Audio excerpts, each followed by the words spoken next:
sesión que no está en sus cuadernillos, pero que tiene que ver con era el resumen de la parte 1, conectar la parte 1, porque como hoy y esta parte 2 tiene más que ver con el negocio del coaching, cómo funciona el coaching. Yo quisiera que recordáramos, antes de hablar de dinero y de negocio, que recordáramos la verdadera razón del coaching. Y yo creo que es importante. Así que tú me dices cuando estés listo y comenzamos a hablar. Entonces vamos a hablar precisamente de esto, ¿no? Recordar básicamente qué es, para qué es, cuál es el propósito del life coaching y obviamente algunas de las formas en las que se maneja el coaching. Y la intención obviamente siempre debe ser el servicio. Yo creo que en todas las cosas debe ser el servicio. Cualquier tipo de negocio, cuando se enfoca en el servicio, lo demás resulta bien. Usted puede ir a un restaurante y si el restaurante tiene buen servicio, estamos dispuestos a pagar un poco más porque el servicio es bueno. El sabor, en este caso, servir a la gente, el sabor sería la calidad del contenido que le damos a la gente, la actitud que tenemos para la gente. Eso es lo que hace que cualquier tipo de negocio funcione. Obviamente el coaching es un servicio, pero recuerde que el servicio no tiene que dejar de ser remunerado para seguir siendo servicio. Y eso hay que entenderlo, porque muchas personas se enfocan. Es que a mí me gusta servir y yo lo haría sin que me pagaran. Sí, nomás que no podemos hacerlo si no nos pagan. Tendríamos que dedicarnos a otras cosas. Obviamente ustedes ya tienen claro que el enfoque de hoy no va a ser solamente el coaching en general, sino cómo nosotros monetizamos el coaching. Pero con esto les recuerdo primero la palabra coaching, de dónde viene y por qué existe, de dónde es. La palabra coach en inglés quiere decir carruaje, así de simple, es un carruaje. Un coach es un carruaje, así como ese que tienen en la imagen. Eso era un coach, así todavía así se llaman, coach. Por eso muchas empresas ahora de transportes en Estados Unidos se llaman coach. Entonces, pero no todo el mundo tenía un carruaje, ¿sí? Si nosotros vemos en el siglo XIX, solamente la gente que tenía manera de facilitarse la vida para transportarse de una manera más rápida y más cómoda podía tener un coach, ¿sí? Yo recuerdo claramente cuando mi abuelito compró su primer coach. Él tenía puras carretas, las carretas son para trabajo. El coach era para el domingo y él se compró un coach blanco para mi abuelita. Y ellos, obviamente a mí me tocó ya ver que lo usaran, pero dice que en los domingos ellos iban al pueblo en un coach de estos. La diferencia es que los coaches tenían amortiguadores, resortes, el asiento tenía sus resortes y usualmente llevaba más caballos que una carreta, ¿sí? El de ellos llevaba 4 caballos, entonces era más veloz, tenía 4 caballos de fuerza, ¿sí? Era mucho más veloz. Era hasta cierto punto, por qué no decirlo, era un lujo. Era algo que no todo mundo podía pagar. Y le suena algo conocido al coaching, ¿sí? Entonces, para llegar de manera más rápido del punto A al punto B, puedo ir caminando, puedo ir incómodamente en una carreta o puedo ir en un coach, en un carruaje. Entonces, por eso se le llama life coach, ¿sí? El life coach es la persona que facilita a las demás personas llegar del punto A al punto B de una manera más cómoda, sin menos golpes en la vida. Tiene todo el sentido del mundo. Yo creo que fue la palabra perfecta para life coach. Life, obviamente, coach de vida. Entonces, el coach de vida es la persona que le facilita, ¿sí?, a aquellos transportarse del punto A de su vida al punto B de su vida en un carruaje que le ayuda a llegar más rápido y de manera más cómoda. ¿Cuál es el punto A de su vida? ¿Dónde estamos? Es que estoy viviendo ahora. El punto A de su vida es precisamente el punto donde se encuentran las personas cuando se conectan con el coach. Ahí donde no nos gusta, ahí donde estamos incómodos, ahí donde no queremos estar. No queremos estar en A, queremos estar en B, ¿sí? Entonces, podemos llegar de A a B sin un coach. El asunto es que me puede tomar 40 años de vida o 50 años de vida o me quedo a medio camino. O puedo tomar un coach y llegar mucho más rápido de manera mucho más cómoda. Entonces, de ahí la historia de la... obviamente nosotros nos dedicamos a formar coaches. Mira, hay muchas empresas que dicen, nosotros certificamos coaches.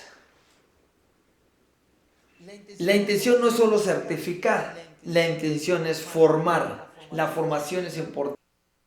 ¿Sí? Y hoy sabemos que hay muchas empresas que ven 3 días y ya quedas listo, certificado eres coach, imagínate. Entonces el coach también está en punto A y quiere llevar a otros al punto B y no funciona. Ser coach es una responsabilidad muy grande porque aquellas que nosotros o el camino que nosotros les mostremos, ¿sí?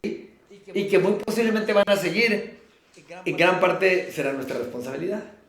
Entonces es importante, ¿sí? Entonces, obviamente este programa no está diseñado como otros solamente para formar coaches que se quieren dedicar exclusivo a ser coaches, sino que quieren seguir trabajando en sus empresas, en sus organizaciones y utilizar el conocimiento del coaching allí mismo.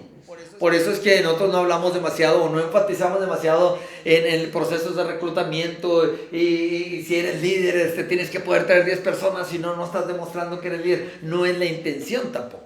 Sí nos gustaría que hubiera muchas más personas, ¿sí? Los que están aquí, los que están allá en casa viéndolo también. Sin embargo, la realidad es el coaching, ¿sí? Tiene su área para aquellos que se dedican exclusivamente a eso y para aquellos que quieren sumarle habilidades, sumarle recursos al líder para que pueda entonces ser coach de aquellos que lo siguen en cualquiera que sea su empresa, su negocio o lo que estén haciendo. Entonces, parte del proceso del entrenamiento y de la formación tiene que ver con el autoconocimiento. Primero, recuerde que el que va a dirigir a otros necesita primero saberse dirigir a sí mismo. El autoconocimiento, la autorregulación, el autoliderazgo y después el liderazgo de los demás. Ese proceso es importante.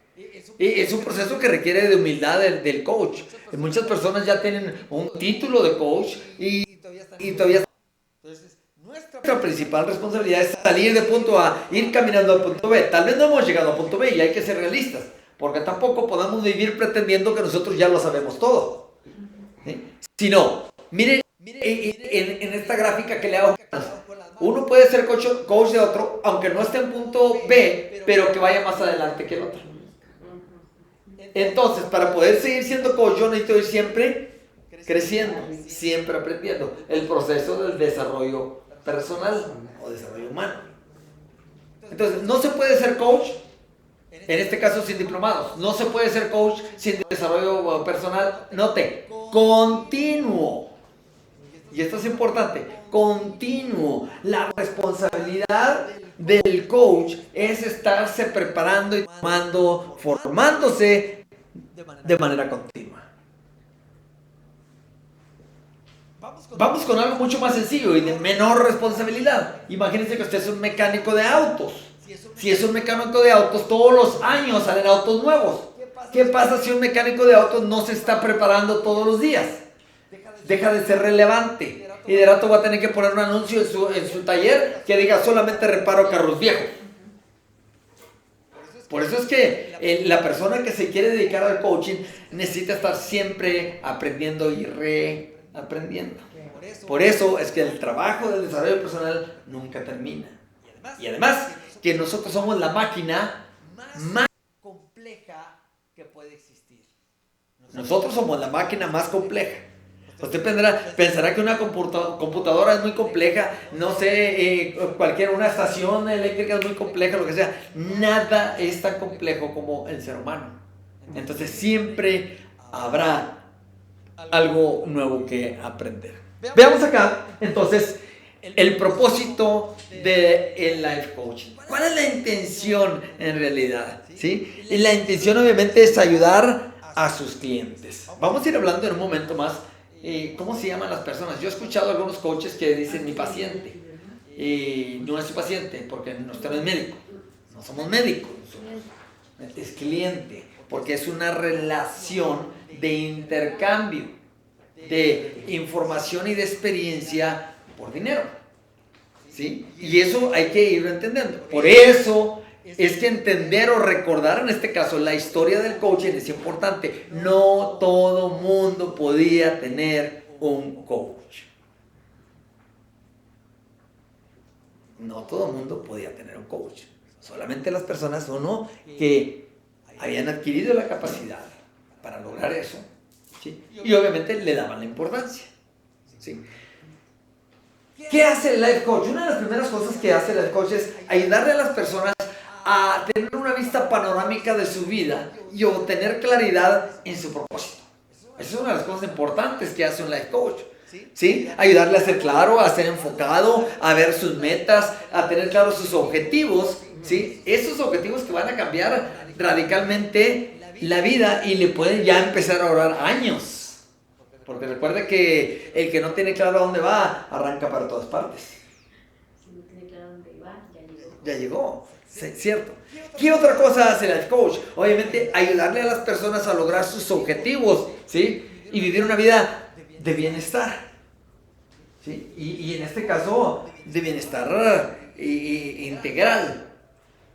¿Cómo le ayudamos nosotros? ¿Sí? Ayudarle a la persona que viva más, que tenga mayor vitalidad, mayor energía, un sentido de responsabilidad mucho más profundo, ¿sí? A mantenerse comprometido para obtener los resultados que desea obtener, resultados reales, ¿sí? Y empezar a vivir la vida que siempre han deseado. Eso es importante, ¿sí? Les ayudan a encender la pasión, no sé, en sus relaciones. No solamente hablo de relaciones personales. Por ejemplo, hay gente que pierde la pasión en sus relaciones laborales.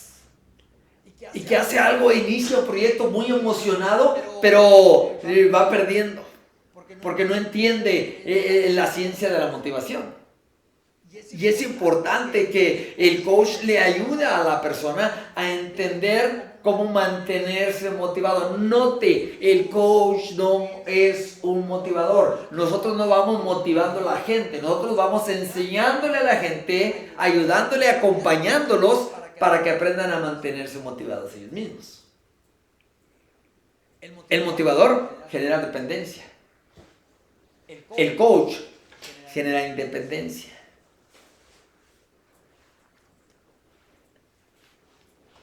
Les ayudan a entonces crear relaciones saludables, relaciones productivas, ¿sí?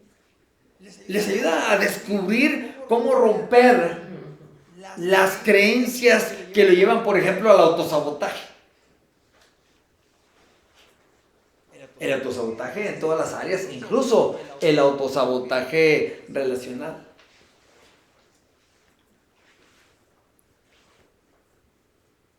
El coach ayuda a las personas a convertirse en líderes más efectivos. Convertirse en líderes más efectivos. Superar a esas limitaciones mentales, adquirir habilidades, por ejemplo, para persuadir.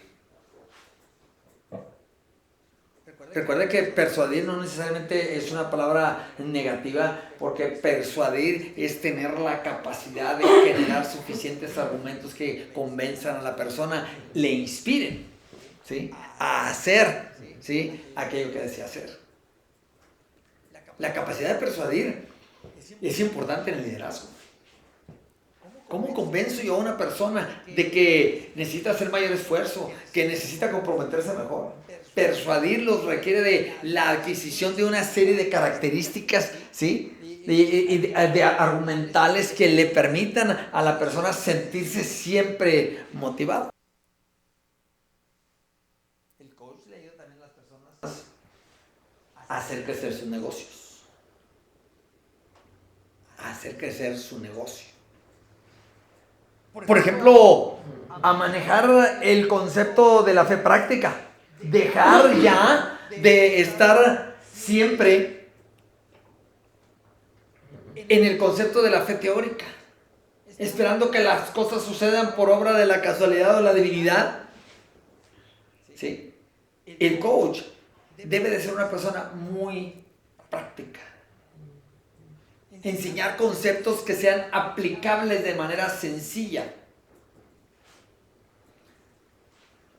Por ejemplo, lograr que el individuo confíe en esos momentos de incertidumbre, ¿sí? Se atreva a salir de su zona de confort. Y uno de los temas que enseñamos es precisamente eso, las 5 zonas de confort y cómo ayudar a la gente a salir de cada una a la otra. Detectar en cuál zona de confort se encuentra. Hay gente que se encuentra en la zona de confort de la miseria total, donde no tengo nada y total y ni sueño nada y luego hay otros que se encuentran en la zona de confort donde dicen, no, pues ya con esto alcanzo a comer y a vivir y se quedan en esa zona de confort. Hay otros que se quedan en la tercera zona de confort, la zona de confort en la que dices, no, pues ya por lo menos estoy mejor que la gente que me rodea, que mis familiares, ya estoy mejor que ellos y se quedan en esa zona de confort. Y luego hay otros que se quedan en esa zona de confort donde te sientes más que los demás y sientes que ya lograste cosas, pero te quedas ahí estancado. Y luego hay la zona de confort. Note, todas son zonas de confort. El asunto es que las zonas de confort no están pegadas así una con otra. Las zonas de confort, imagínate un escalón así, pero hay un espacio entre este escalón, espacio no solamente vertical, sino un espacio horizontal también. Entonces, el brinco de una zona de confort a la otra zona de confort requiere un paso de fe. Pero no solamente eso, de adquirir nuevos recursos, nuevas habilidades. Pasar de una zona de confort a la otra, primero, significa saber que hay otra zona de confort. Segundo, significa que hay que hacer un paso, hay que hacer un esfuerzo extra y aprender las nuevas cosas que la nueva zona de confort requiere. El problema es que cuando alguien no quiere salir de la zona de confort porque cree que fuera de esa zona de confort todo va a ser incomodidad. Y no es así. Es incomodidad solamente el esfuerzo. Ayer subimos cuántos 700 y tantos escalones allá. ¿Sí? Y si usted nota una cosa, mientras que está subiendo está haciendo un esfuerzo, pero una vez que está en el siguiente escalón, otra vez está cómodo. Y otra vez hace un esfuerzo, pero una vez que está en el siguiente escalón, otra vez está cómodo. Esa es otra zona de confort. La incomodidad es solamente el proceso de adaptación entre una zona de confort y la otra zona de confort. Entonces, parte de nuestro trabajo como life coaches es ayudarles a las personas a entender, primero, que hay varias zonas de confort y ayudarles a brincar de una zona de confort a la otra y de esta a la que sigue y de esta a la que sigue. En otras palabras, pasar de A a B. Del punto de origen A, la zona de confort donde no somos nadie ni tenemos nada. A la zona de confort, donde ahora estamos otra vez en confort, pero sí somos alguien y tenemos lo necesario.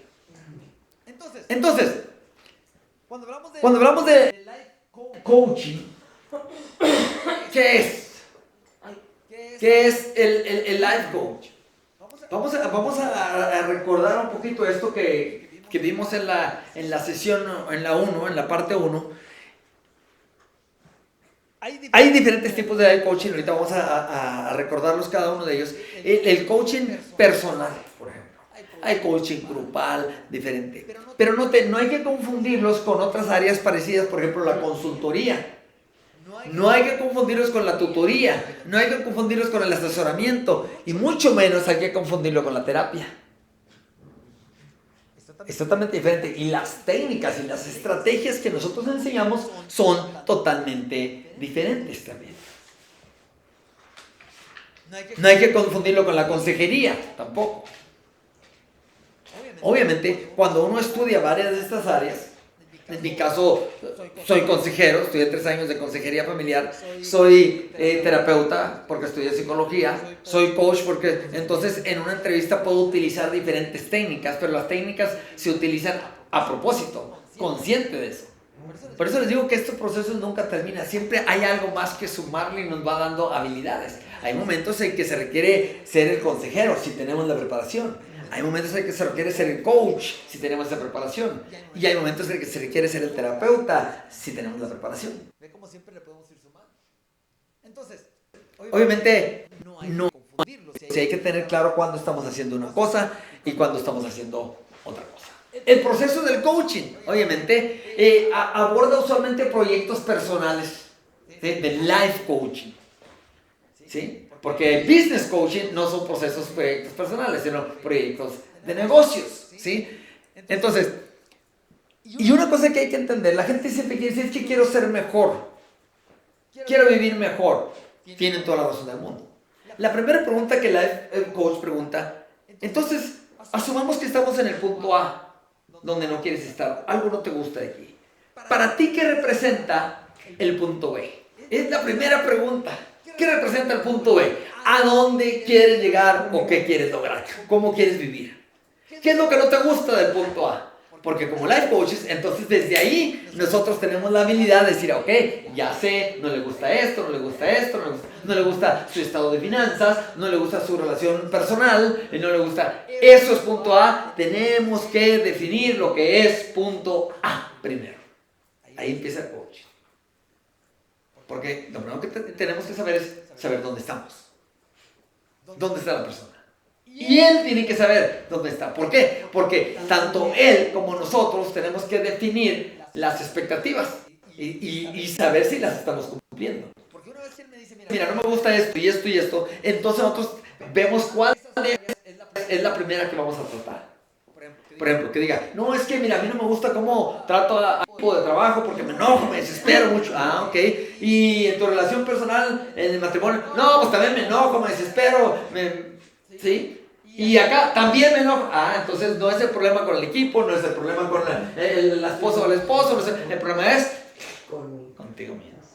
Entonces vamos trabajando, ya tenemos definido A. Ahora sí le vamos a preguntar, ¿cuál es el punto B para ti? ¿Cuál es la meta? ¿Qué quieres lograr en tu vida? Pues yo quiero lograr esto y esto y esto. Ahora sí sabemos dónde estamos y a dónde vamos a llevar a la persona. Llevarlo a través de las transiciones de la vida personal. Las etapas, a manejar las etapas de la vida, por ejemplo. Mire, el coaching tiene algo que es interesante, que obviamente en algunos medios hay gente que le pone un coach a los muchachos desde los 14, 15 años. Y en ocasiones, ese coach se queda con ellos toda la vida. ¿Por qué? Porque las etapas de la vida siempre van a diferentes crisis. Y no solamente eso. El que siempre está creciendo, siempre está necesitando guía. Sí, o sea, el día que tú dices, ya no necesito coach, es que ya te quedaste ahí conforme, ya este es punto B, aquí estoy bien. ¿Y qué te hacía algo más arriba?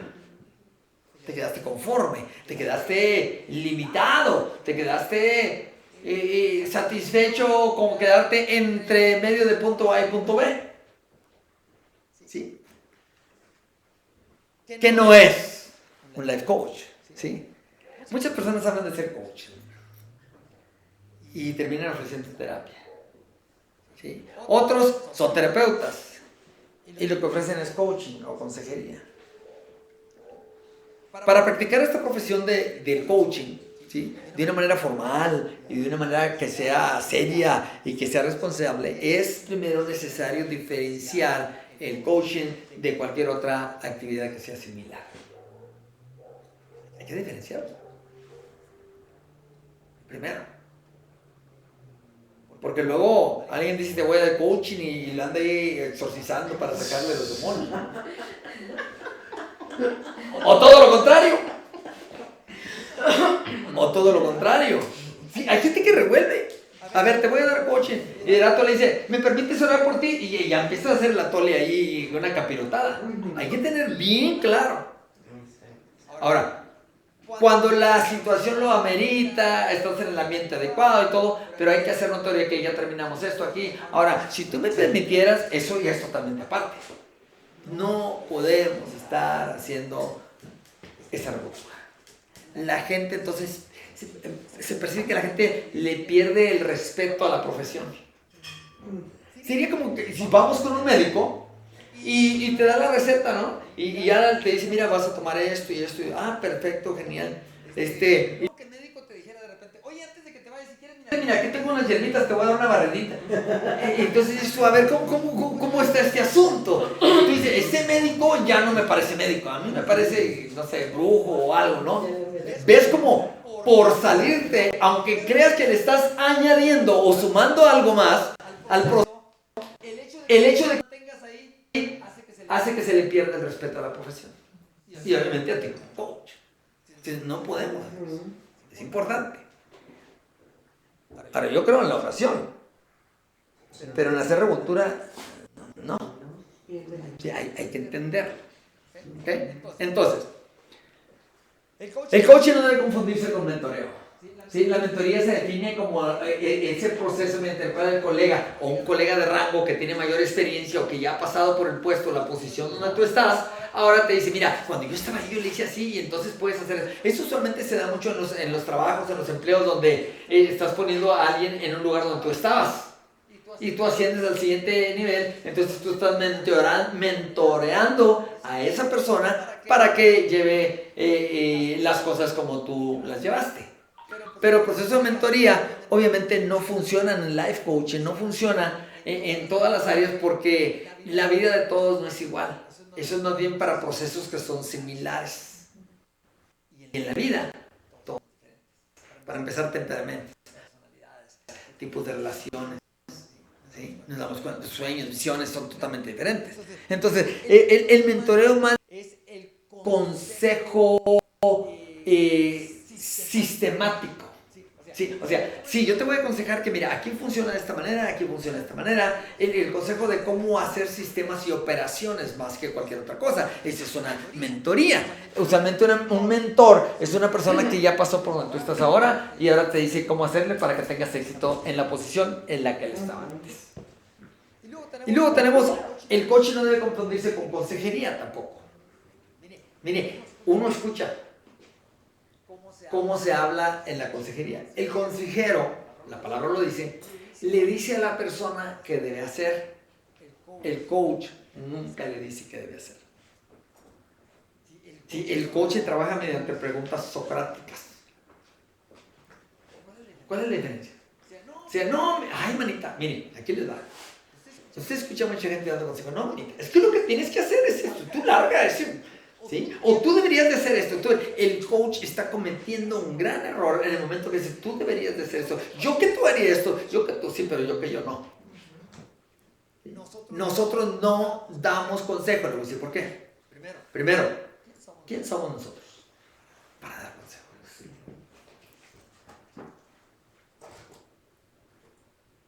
Sí. Si yo doy consejo, estoy asumiendo, a menos que sea un área de mi experiencia total, estoy asumiendo que yo soy mejor. Ahora, se pueden dar consejos en cosas muy particulares. En cosas muy particulares. Por ejemplo, mira, yo te aconsejo que hagas esto y esto. En un área particular, que sabes que no puede fallar, que es un área muy mecánica, muy exacta. Aquí les va. La consejería es orientación. La consejería consiste en trabajar con el aconsejado, ¿sí? Que no se siente cómodo, que no se siente satisfecho con su vida, que no le gusta algo que está sucediendo, pero que no siente que tiene la capacidad para tomar decisiones propias. Y entonces está escuchando a alguien, esperando escuchar a alguien que le diga qué tiene que hacer. ¿Sí? Este es counselor, consejero. Trabaja para solucionar el problema del cliente. Para solucionar el problema del cliente. El coach no soluciona el problema del cliente. Le ayuda a descubrir la solución por él mismo. ¿Ve cómo hay cosas diferentes? En las iglesias, por ejemplo, se usa mucho la consejería. Mucho. Pero qué responsabilidad. Y qué de errores hemos cometido. Porque el consejo lo vamos a dar desde lo que nosotros percibimos, pero no todo el mundo percibe igual, ni tiene la misma vida. Y luego tenemos obviamente la terapia. El coaching no es terapia. Obviamente el trabajo terapéutico es un trabajo que busca aliviar los síntomas físicos o psicológicos de las personas. Requiere de entender más procesos psicológicos, las técnicas, las estrategias de psicología, ¿sí? Los mecanismos de trabajo terapéutico. Tiene más que tratar asuntos no tanto emocionales, sino psíquicos. Sí. ¿Cuál es la que busca más tratar asuntos psíquicos? Sí, la terapia. Más psíquicos. Por eso es que se requiere ya ser psicólogo para dar terapia. Entonces, imagínense un coach, y sí hay que son famosos y que ahora quieren hacer regresiones y un montón de cosas que hipnosis y estas cosas. Nosotros no hacemos eso. Hay que tener claro. Otros son coaches y se sienten astrólogos. ¿Sí?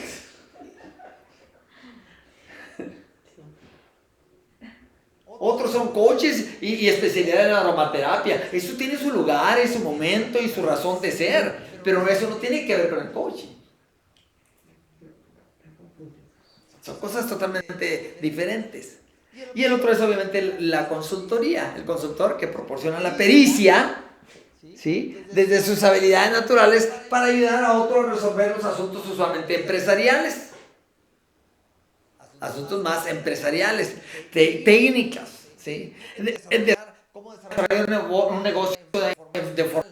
El consultor obviamente trata con una persona, con el conjunto de personas envueltas en el asunto para ayudarles a llegar a la meta.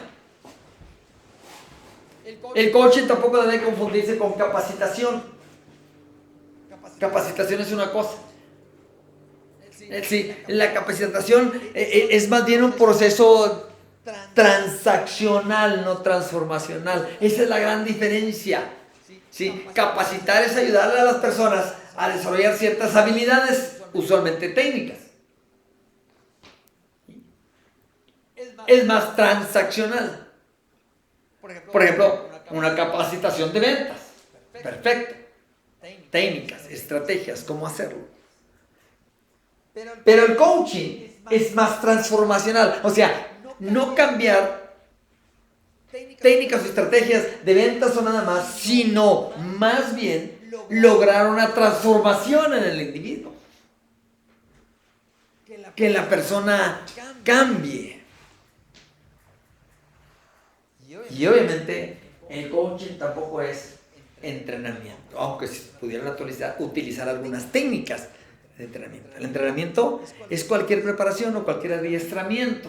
Eso es un entrenamiento, ¿sí? Con el propósito, obviamente, de mejorar el rendimiento físico, intelectual o de cualquier otro tipo. Ese es un entrenamiento.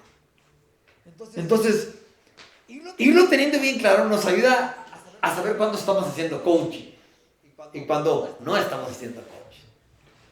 Cuando supuestamente estamos haciendo coaching, andamos dando terapia, ¿no? Y andamos haciendo otras cosas que no tienen que ver con el coaching. ¿Cuál es la intención o cuál es el propósito del coaching? ¿Para qué lo hacemos? ¿Cuál es la verdadera razón de hacer?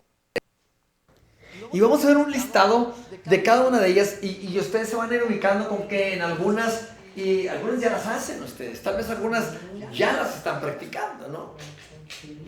Y hay una serie de ejercicios que la mayor parte de ustedes, y obviamente ustedes que están viéndonos aquí en el video, han encontrado ya en los diplomados.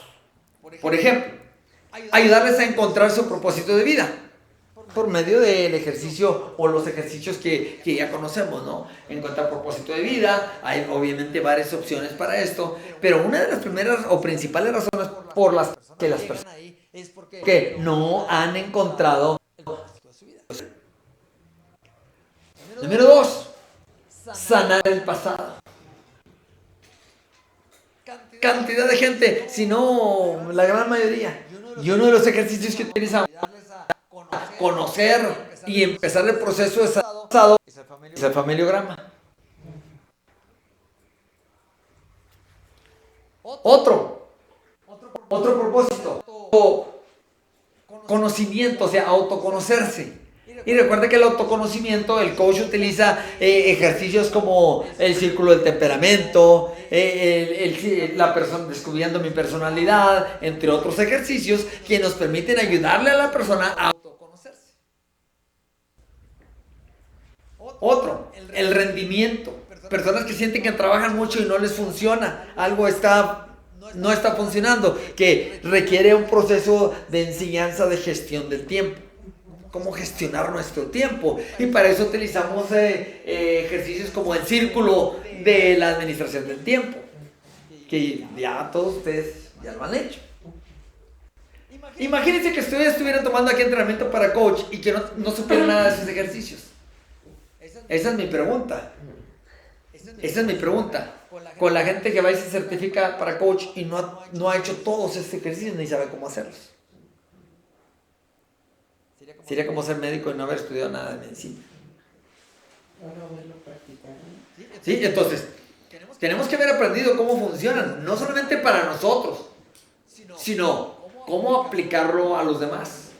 Entonces dijimos encontrar su propósito de vida por medio de las diferentes técnicas y estrategias de encontrar su propósito en la vida, sanar su pasado, podemos utilizar el familiograma, el autoconocimiento, podemos utilizar el círculo de temperamento, podemos utilizar el círculo de, los cuadros de la personalidad, ¿sí?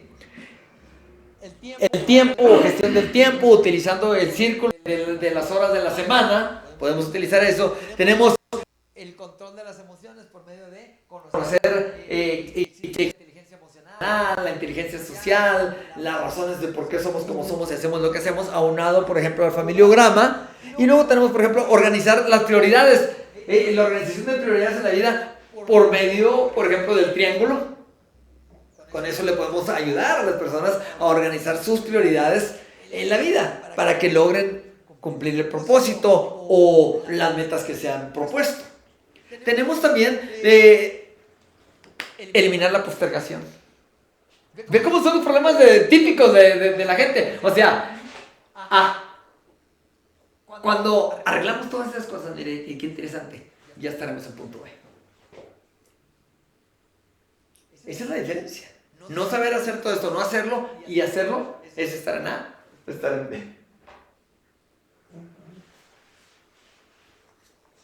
Eliminar la postergación, por ejemplo, por medio de la disciplina, de los procesos de automotivación, enseñar principios de automotivación. ¿Se acuerda? Motivación negativa, motivación positiva, motivación por temor, motivación por visión, motivación intrínseca, motivación extrínseca y todo eso. Por allá del nivel 2, módulo 7, parece. 8. Son como 4 o 5 sesiones nada más para eso. Para trabajar, para que la gente entienda, o que el cliente en este caso entienda, a eliminar la postergación. La eliminación de los pensamientos negativos. ¿Sí? La eliminación de los pensamientos negativos. Por medio del ejercicio de los 3 pensamientos que generan una emoción. ¿Se acuerda cuando hacíamos la balanza y decíamos que 3 pensamientos solamente generan una emoción? Entonces, si eso es muy fuerte y toma control de nuestra vida, entonces por cada uno de esos 3 pensamientos voy a inyectarle o voy a ponerle 3 pensamientos positivos a cada pensamiento negativo. Y entonces, ¿qué pasa? Hay un proceso en el que el cerebro autoelimina al pensamiento negativo porque tiene más argumentos positivos que negativos y entonces la emoción cambia. Ya ese ejercicio ya lo han hecho también ustedes. Luego, aumentar la autoestima. Por medio de diferentes ejercicios, incluyendo la autoevaluación diaria. O sea, ¿cómo estoy hoy? ¿Cómo me veo? Las declaraciones acerca de quién yo soy y cuánto valgo. ¿Sí? Eso también nosotros lo vamos trabajando con ellos, les damos ejercicios. En el coaching, cuando damos coaching personal de procesos largos, que no son para solucionar un solo problema, sino para ir de A a B. ¿Sí? Por ejemplo, hay personas que vienen y te dicen, yo hoy quiero una sesión porque quiero saber qué hago conmigo, que si quiere ir a la escuela o no quiere ir a la escuela. Ok, eso ya. Pero los procesos largos o completos son, yo estoy en A y quiero ir a B. Y ahí sí entran todos estos detalles, ¿no? Entonces, ya cuando hablemos de rato del negocio del coaching, vamos a ver cuál es la diferencia y cómo atraer y empezar a trabajar con personas que se convierten en tu cliente desde que están en A hasta que llegan a B, para ir solucionando cada una de estas diferentes áreas. Mucha gente, les digo, la mayor parte de los clientes no saben que existe todo esto, no saben que pudieran cambiar todo esto, solamente saben que tienen problemas, solamente que no hayan que hacer en la vida. Y cuando uno primero le dice, ok, vamos a ver cuáles de estas cosas tú ya manejas, ¿qué creen que se van a dar cuenta? Que la gran mayoría de esas cosas no las manejan. Y ahí están las razones por las cuales están en la condición en la que están. Por eso siguen en A. A pesar del esfuerzo, a pesar de los años, siguen en A. ¿Por qué? Mire, encontrar su propósito en la vida y luego te dicen, ¿cuál es? Sanar su pasado. No, todavía está. ¿Sí? Gestionar mejor su tiempo. No, tampoco lo gestionan. Autoconocerse. No, pues, ¿qué temperamento es? No sé, ¿qué es eso? Muchas personas te dicen eso, pero La personalidad, ¿qué es eso? Entonces no lo maneja.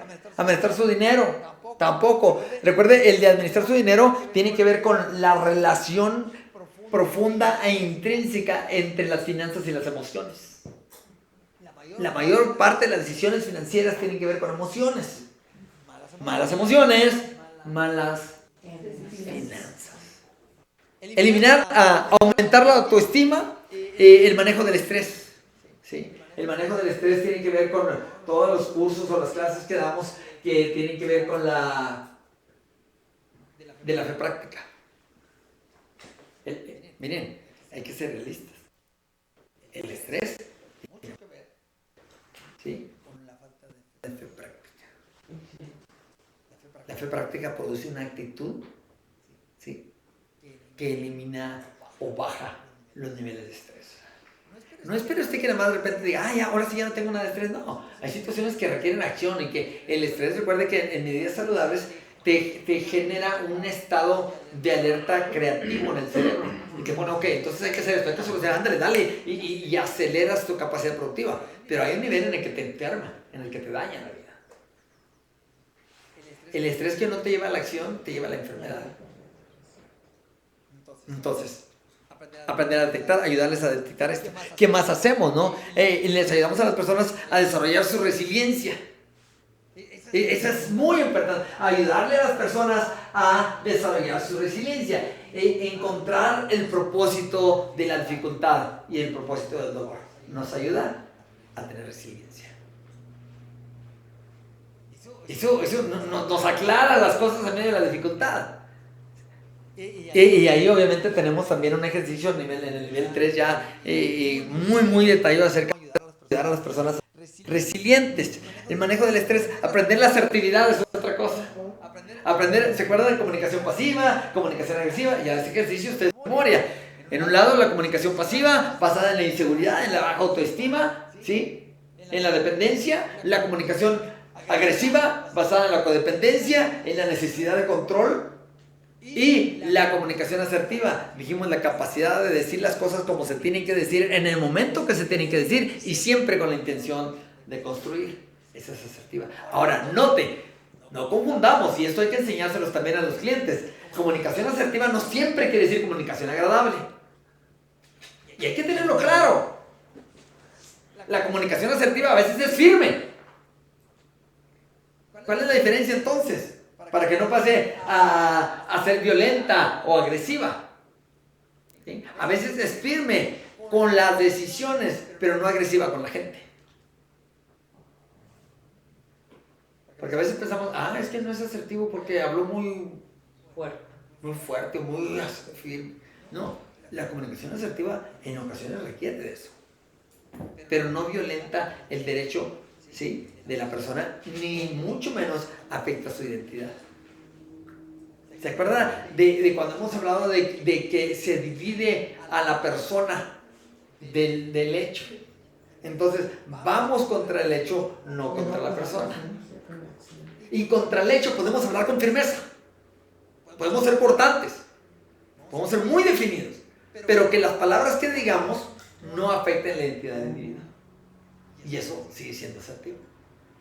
Entonces, luego hablamos acerca de multiplicar, cómo ayudarles a las personas a multiplicar su potencial. Ahí podemos hablar de la ley del triple propósito. ¿Se acuerdan? Hemos visto en nivel 2, hemos visto la ley del triple propósito, la ley que dice que para que tú rindas más o aumentes tu potencial, todo lo que hagas, busques por lo menos 3 propósitos. Voy a Colombia, ¿a qué voy? Que voy a ir a tomar un curso. ¿A qué más voy? Voy a relajarme. ¿A qué más voy? Voy a expandir mi visión del mundo, de la vida, ¿sí? Voy a 3 cosas. Me acuerdo que una vez mi papá decía, quieren que vaya allá, pero también no encuentro la tercera razón, entonces no puedo ir.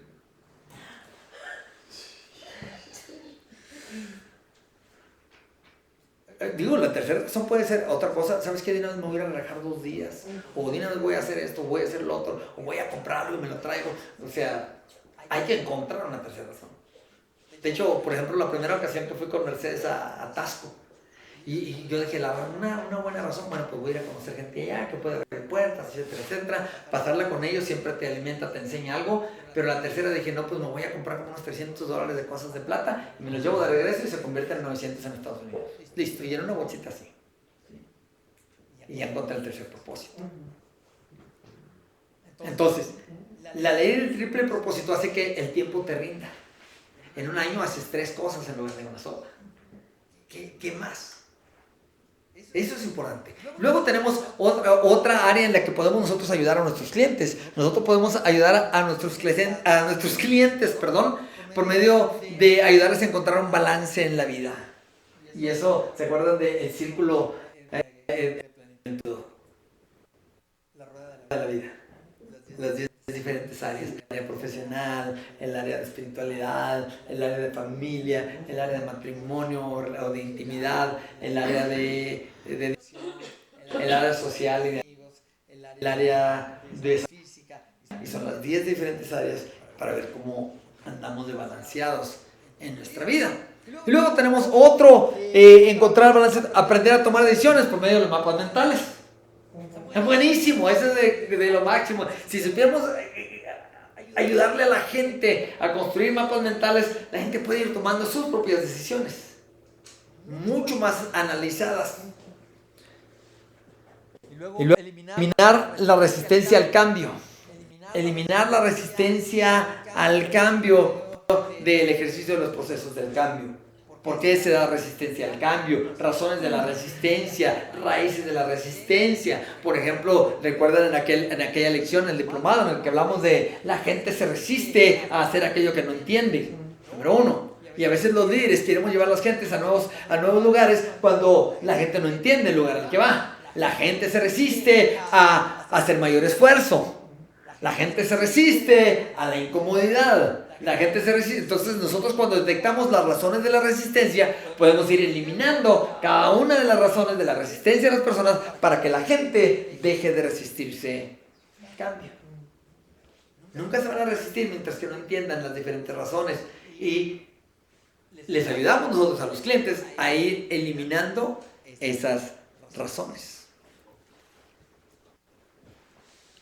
Ayudarles a mantenerse motivado es muy importante. Ya mencionamos hace rato la ciencia de la motivación, dijimos motivación negativa, positiva, motivación por temor, sí, motivación que nace dentro de, que tiene que ver con la razón de o para qué hacemos las cosas versus cómo hacemos las cosas.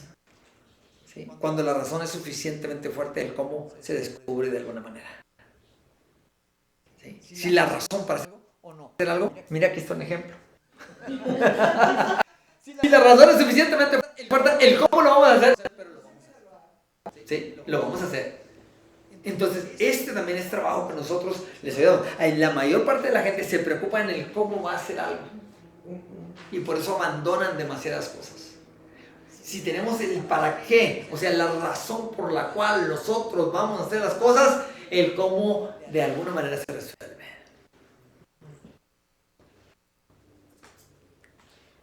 Vamos a ver esto otro. ¿Qué es?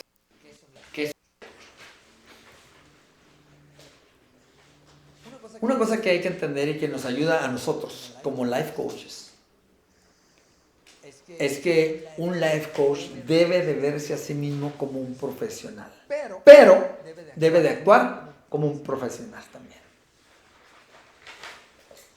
Número 1, tomando responsabilidad por su trabajo como life coach. En otras palabras, soy life coach, no nomás vengo aquí a darte mi idea de acuerdo a lo que yo siento.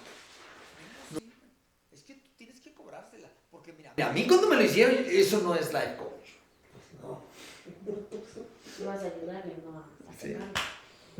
Pero eso se da muy comúnmente con gente que da consejos. Dan consejos desde su dolor, desde su herida sangrando todavía. Eso no es coaching. ¿Sí? Ahora, ¿por qué le digo es profesional? 2 razones. 2 errores grandes en la industria del life coaching. Número 1 es no se toma con suficiente seriedad. Número 2, no se cobra.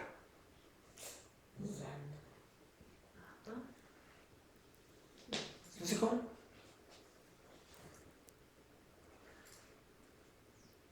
Hace poquito, apenas antes de venirme, una persona de un multinivel ahí grande, donde se suponía que te iba a llevar, Cari, cuando estuviste en McAllen con los de mujeres arriba. Y ella tomó entrenamiento de life coaching, se graduó de life coach.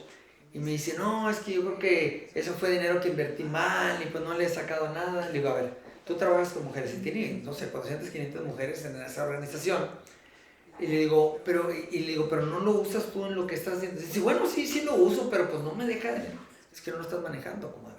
Si tú no te ves como un profesional, no vas a cobrar como un profesional. Así es. Entonces, tú en la relación que tienes con ellas comúnmente, sí, mira, tal vez te puedo ayudar de esta manera. Oye, pero como eso ya requiere una sesión aparte. Eso ya sí es cobrada. Porque luego nos quieren en puros cafecitos, ¿no? Una comidita, un cafecito y te sacan toda la sesión gratis de coach.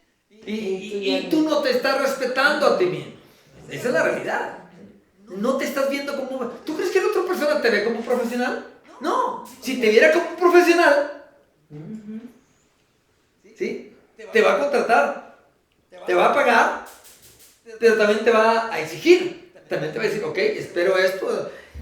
Entonces nosotros, el hecho de que las personas no nos vean como profesionales tiene más que ver con que nosotros no nos comportamos como profesionales. Nos vemos como profesionales a nosotros mismos. El life coach es un profesional que ayuda a las personas a identificar, ¿sí?, su estado actual, sus metas y a desarrollar un plan de acción para alcanzar esas metas, ¿sí? Un profesional que acompaña, que ofrece apoyo no directivo, y eso es importante porque la consejería es directivo, este es apoyo no directivo. O sea, ¿qué es directivo o no directivo? Directivo es que le dice qué tiene que hacer, no directivo es que no le dice ni le impone qué tiene que hacer. Le ayuda al autodescubrimiento, ¿sí? Ofrece apoyo entusiasta desde una perspectiva que es objetiva. Mire, una de las cosas que diferencian al psicólogo del life coach es que el life coach es muy práctico y muy objetivo. Usualmente las tareas que hace, ¿sí?, son cosas que la persona cuando la escucha, la aprende, la puede aplicar inmediatamente. Conozco muchos psicólogos, conozco varios psicólogos que están haciendo ahora trabajo de coaching. Porque dicen, oye, yo tuve una persona 3 años, 4 años en terapia psicológica y todo, y un ejercicio de coaching resolvió el asunto. Ahora, cada cosa tiene su lugar, obviamente, y eso hay que decirlo. Un coach es un guía, ¿sí?, que está entrenado para ayudarlo a descubrir y maximizar su potencial, ¿sí?, para que alcance los resultados que se propone o que se ha propuesto. ¿Qué más hace? Alienta, asesora a los clientes en una variedad de temas profesionales como los que hemos mencionado hace un momento. La relación entre un cliente y su coach, ¿sí?, es una relación que procura identificar, aclarar y crear una visión clara de la vida de la persona. Usted le pregunta a muchos, ¿y tú para qué existes en la vida? Pues quién sabe. Pero nosotros no tenemos autoridad para decirle para qué existe. ¿Sí? Cuando es nuestro cliente, cuando llega a ser nuestro cliente, ahora tenemos la responsabilidad de ayudarle a descubrir. Porque imagínense la responsabilidad de decirle a alguien que existe para algo que no es eso. Es toda una vida. Es una gran responsabilidad. Entonces nosotros nos dedicamos a fomentar el autodescubrimiento, el autoconocimiento y el crecimiento del cliente.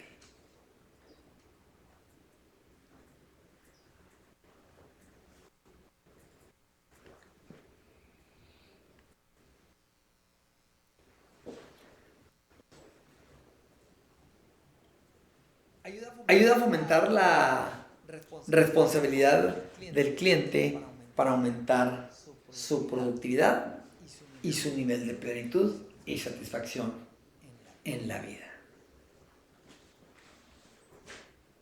en la grabación. Hasta aquí le vamos a dejar en este momento y vamos a hacer un tiempo para preguntas.